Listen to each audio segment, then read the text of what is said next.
James Harden drops 34 points and dished 10 assists in a huge win for the Nets last night as they just beat the Knicks by 2 points. Welcome back to the NBA Recap. I'm your host, Evan, and this is another episode of our NBA Recap. I'm going to wear this Christmas hat if you don't mind it because my hair is kind of bad and because, hey, it's December 1st. The holiday season's on.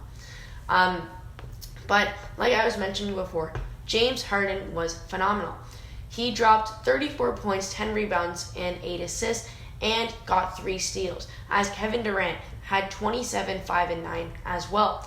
They did not get much help from their team, and it didn't really matter because they got the win. Alright, I'm going to be doing these recaps every single day for the rest of the NBA season. So if you like watching these recaps right now, and if you want to stay intact with the NBA every single day, like, subscribe, and if you have any suggestions or comments that you want, comment it down below. Alright, so now let's get started into our first game. Like I mentioned in the start, the Knicks versus the Nets. The Knicks coming into this game were 11-9, and the Nets were 14-6. The Nets have been playing really well recently with the addition of James Harden playing amazing. James Harden was hitting his step-back threes. He was getting points. He was efficient. And that's James Harden's big thing. He went 11 for 20 from field, which is over 50%, which is big for James Harden. 3 for 8 from a three-point, not the best, but 9 for 10 from free throw. He had 5 turnovers, which was the big one. James Harden is a huge turnover guy. Does not like keeping the ball. I don't really know why. He's just, his style of play gets him turnovers. He had 5.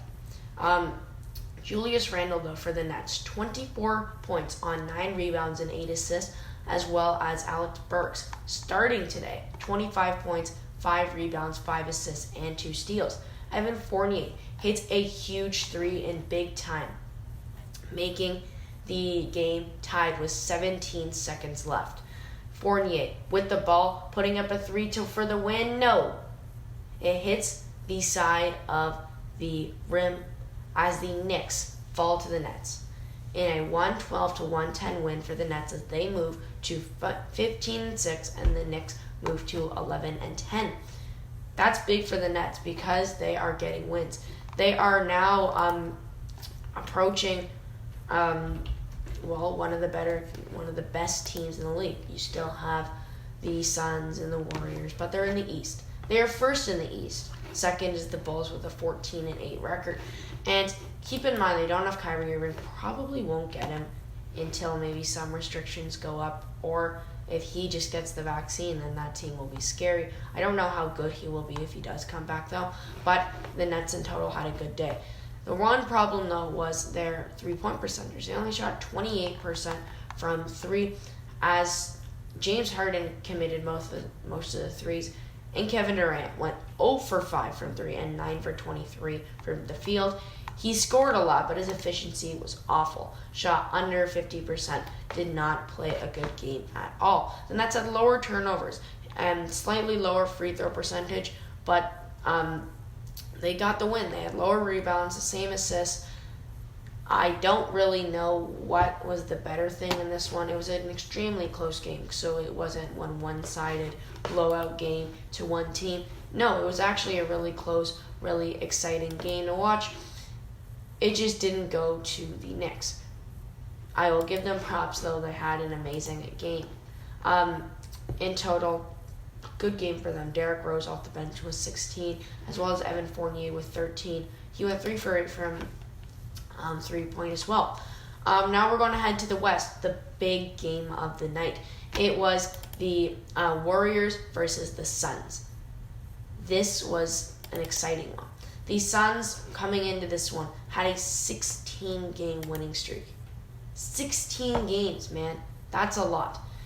If you put that into perspective, most teams that had more than 16-game win streaks made it either to the conference finals or won the championship. And that was good because obviously they have a good chance of making the finals against the Suns, and they showed it again. 18-3 now. both teams have the same record. They're tied in the West. Mikal Bridges and DeAndre Ayton all were phenomenal. Also, Jordan Poole had 28 points. Stephen Curry didn't perform as well. But DeAndre Ayton, 24 points and 11 rebounds. And Devin Booker, 10, 2, and 1. But the big one was Chris Paul with 15 points, but he had 11 dishes. And that helped out a lot. He got those points for Ayton. He got those points for Cameron Johnson. He got those points for, not really Booker, but you know what I'm saying. And he helped out this team a lot. He gave them the points they needed. He gave them 15, which is not bad. And he dished out a ton of assists. All right, so to start the game off, Devin Booker was ready for this one. As he suited up, he was ready and ready to score 30. Curry, Draymond, and everyone was in the house but Clay, and Booker was hitting his shots off of Steph Curry and hits the big one as he makes it tight in the early game. Big block by Jordan Poole makes Devin Booker crash into the side of the net, as I think he lost a bit of his confidence there. Stephen Curry blocked by the Phoenix Suns now, as Cameron Payne gets a hand on the ball. Curry only had 12 points in the game, a bit of a letdown, as he has been phenomenal his last few games, but wasn't super tonight, I guess. It was a close game at the start. 2-point differential at this moment, as Payton III slams it down hard for the Warriors. Big shots were made by Chris Paul to make it a 7-point lead going into the last 2 minutes of regulation. The clock's winding down, and the shot goes up, and it's in. Big one for the Suns as they win 104-96 against the Warriors. They're both now 18-3 on the year, as the Suns extend their win streak to 17. And I think they have a good shot of making the NBA Finals again. The only problem, though, is this is not the right time to do it. You want to do it near the end of the year because that's when it matters. And if you look at it, most teams that have the win streaks at the end have a better percent.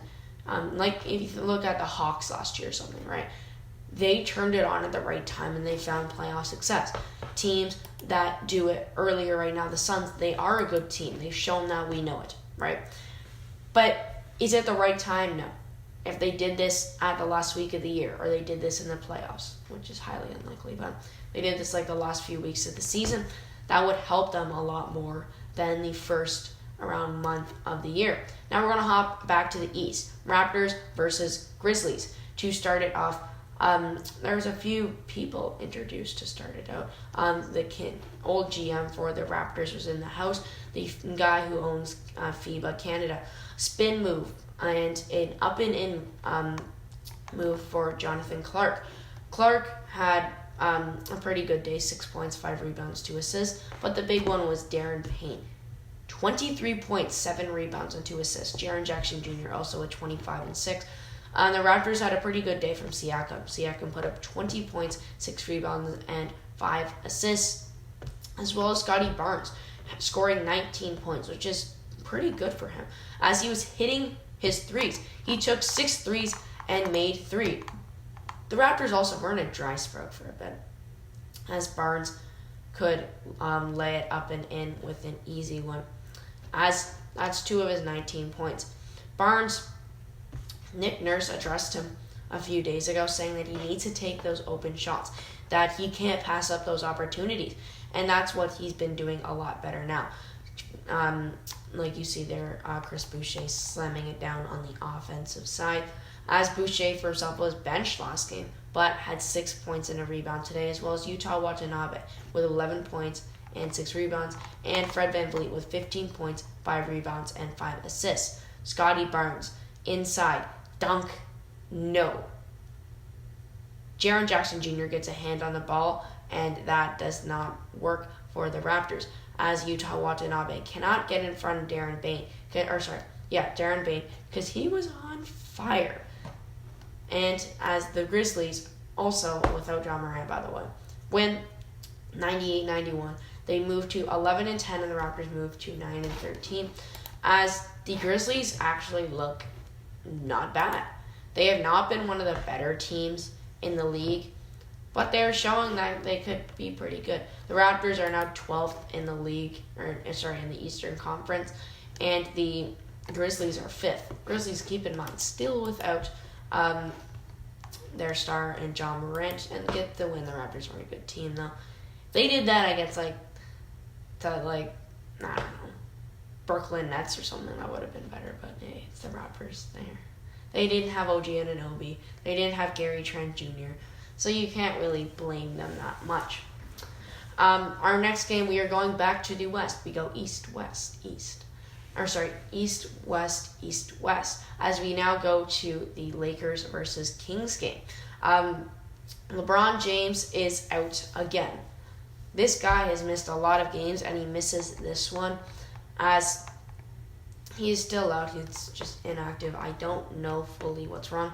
But you know what's not wrong? Malik Monk scoring 22 points and 4 rebounds, as well as Dwight Howard scoring 12 points and grabbing 13 boards, and Melo, keep in mind, all off the bench, 14 points. And then you move to the starters, Russell Westbrook with 23 points and 5 rebounds, Anthony Davis with 25 points and 7 rebounds, as he actually looks good. This team, keep in mind still without LeBron James, actually is looking pretty well-rounded. Their bench is scoring. Malik Monk has been amazing.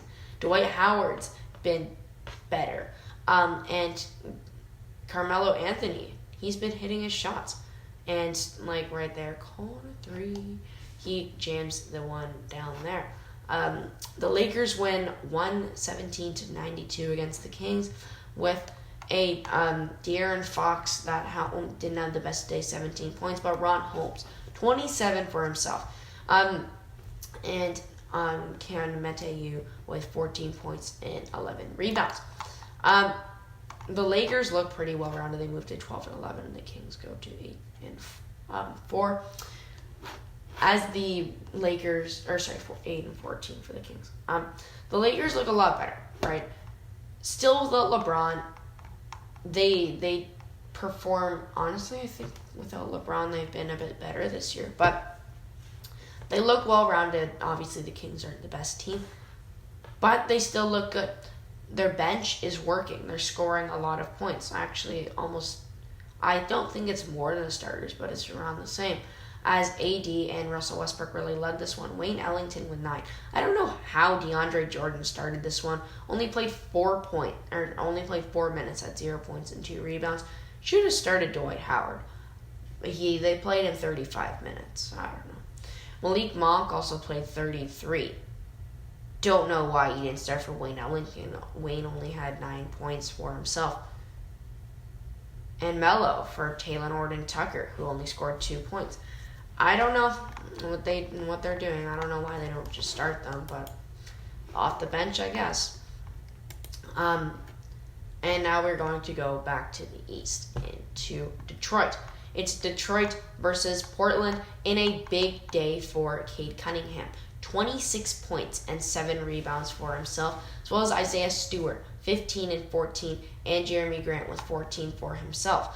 CJ McCollum for the Blazers did have 28, but I think the big one is Cade Cunningham. This guy has not performed as well as we thought he would, having not as good days recently, but actually showed why he's the first pick today, dropping 25. Dame Dalla is out for this one, and it really doesn't make the difference. The Pistons are just terrible.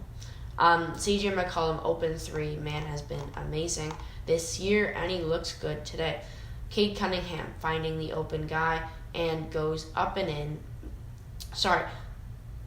Cade gets the ball and goes up and in on an open dunk. Cade guarding CJ, can't stay in front of him. Stop, pull up, jumper, and it's good. 4-2. The Portland Trail Blazers up 16. CJ McCollum, bang, hits the big 3 in Isaiah Stewart's face. Hasn't had the good few months recently, as Dame is out. but CJ McCollum and the Blazers win 110-92. The Blazers move to 11-11, and the Pistons move to 4-17. The Pistons aren't a good team. We all knew that. All right, that will do it for our NBA recap today. Now we are going to talk about our big ones from last night. James Harden looked really good. 34 points and 10 rebounds, and he's shooting with efficiency. Did have a turnover problem, but it's okay. The Suns are a damn good team. They're not turning it on at the best point right now, but hey, it tells to see what will happen soon. Jaren Jackson Jr. and Darren Payne can be really good if they get some more touches on the ball because John Morant is out. And the Lakers are actually looking pretty well-rounded as they get some points from their bench and starters. And the Pistons are just not a good team, but Cade Cunningham is actually looking pretty good right now. All right, that will do it for today. If you like this, like, subscribe. And if you have any other suggestions, comment it down below. All right, see you guys tomorrow. Have an amazing day. Bye.